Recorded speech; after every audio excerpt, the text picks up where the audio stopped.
Ang tagalupa na viral ang mukha. Bip, bip, bip, bip, bip. Bumibip, bip, bip, bip, bip, bip, bip, bip, bip, bip, bip na ba? Ang lahat. Martian. Enrico Pañero. Bip, bip, bip, bip, bip. Bip, bip, bip, bip, bip, bip. Bip, bip, bip, bip, bip. Nagtilaok, mga yes friend, mga bata. Jolly cute morning. Jolly cute morning sa mga yes friend natin na naiinitan na. No, nagpaparamdam na talaga mga yes friend ang pagdating ng Summer! O yun, magsa-summer na mga yes friend. Kaya naman ang Meralco no, ay naghahanda na rin sa Taas ng pressure. Ayo, alam nyo ba na sasabay ang Meralco mga yes friend ang kuryente, pagtaas ng kuryente sa pagtaas ng gasolina. Oh. Kaya pa ba?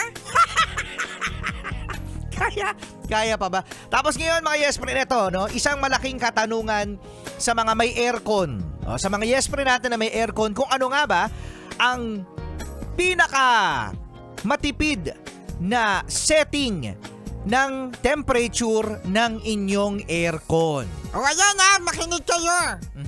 Sabi mga yes friend ng mga may alam.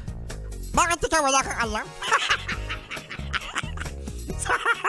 Sabi, ito yung kahit i-google nyo. Oh, sabi din mga yes friend ng mga nakakaalam o favorite sa setting.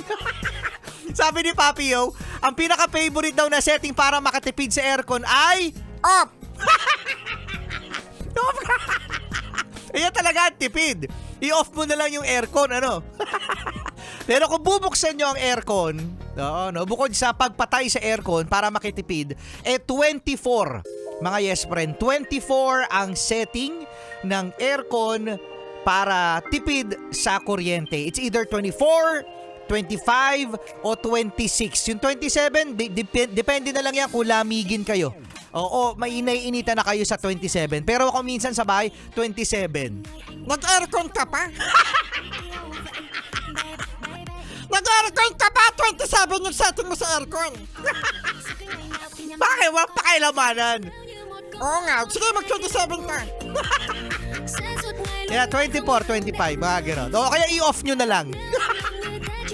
Pay-pay na lang. Jolly cute morning.